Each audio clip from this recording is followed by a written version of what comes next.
Welcome back to the channel, everyone. I am Graham Wright, and this is my homestead. I'm a full-time employee who's bringing you along on the journey to see me build a homestead. I'm trying to become more self-reliant, grow my own food, and provide for myself and for my family. I have a small 2-acre property out in western North Carolina. Today we're going to be finishing up the chicken coop that I've been working on for a while now. We're building the run today. We probably won't get all of the run done because I am missing a portion of 4x4, but we're going to just get part of this thing closed up today. Hopefully the goal is to get two sides of the run up, the walls up, and then fenced off today. You guys know how it is when you work a full-time job. You have these projects that you want to do on your home or on your homestead, on your farm, and then life gets in the way, right? But given that it's Labor Day today, I've got the day off of work, and today we're gonna get a lot done, a lot accomplished.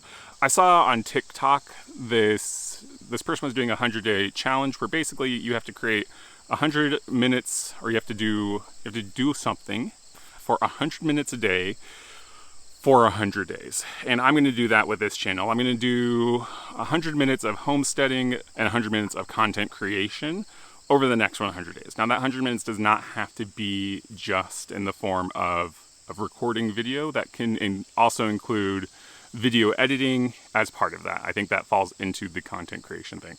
So if you want to come along on this 100-day journey with me, my goal is to post a video every day. Now you think, like, why are you trying to grow stuff? It's September. We do still have a little bit of a growing season left.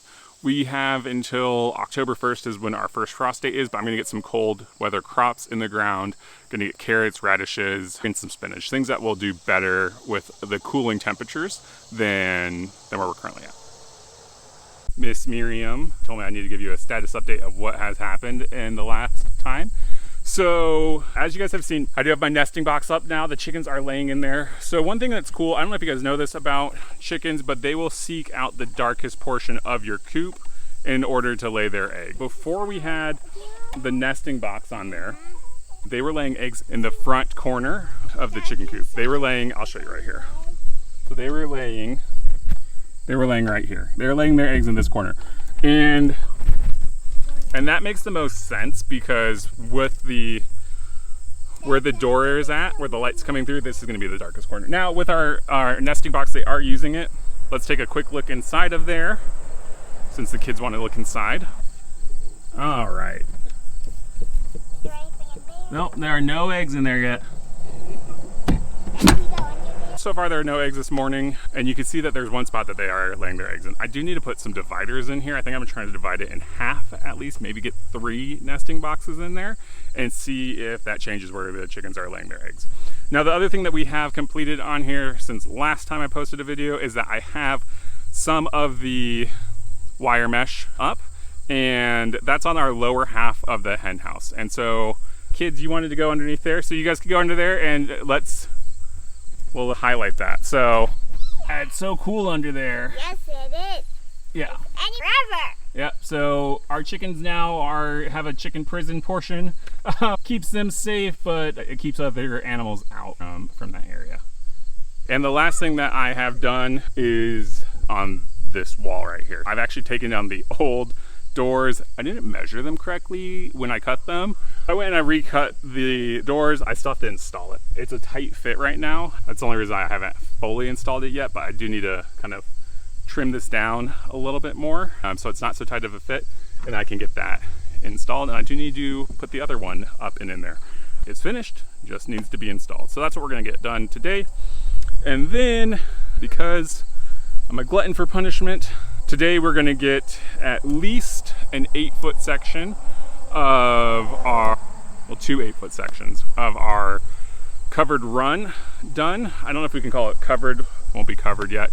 And that will just give us a good starting point. Like I said, I do need to put in another 12-foot section of 4x4.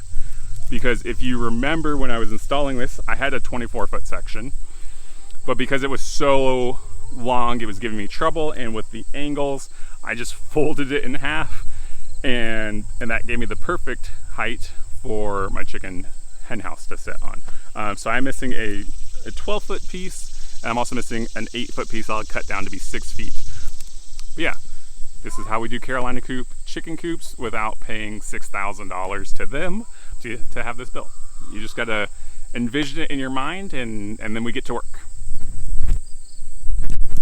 All right, so I'm up on the hen house and I'm getting these screws out from this plywood makeshift roof that I have, just so I can shift it back a few inches. I'm not gonna uncover it completely because, well, the chickens are still gonna come in here. That's what we're kind of working on right now. I've gotten most of the screws out from the front. I just have to do the ones on the back half, and then I can move this back some. I've just marked out the 2x4 sill plate that I'm making for this wall. The fencing is 3 feet wide, so that's 36 inches. So I've marked every 36 inches. We're gonna put the boards 36 inches on center is the goal. There should be a little bit of an overlap between each board that we'll then put the fencing into. At least that's if I did my math correct. And then I also put pocket holes in each kind of stud. You're gonna say that pocket holes are not the right method maybe of doing this, but I don't care, because that's what I know how to do, and we're working with what I have.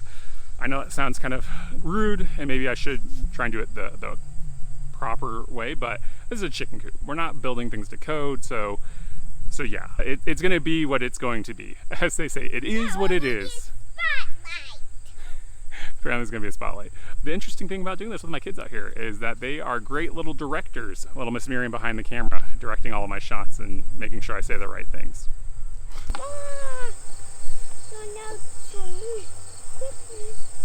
Hey, off of that, please. Not yet. But can I? No, not yet. Am I close to being on TV? Oh, whoa, whoa, whoa, whoa, whoa. You mean it's it? Maybe. That spider is wet. But black rose spiders and female black rose spiders, the females have a single spot.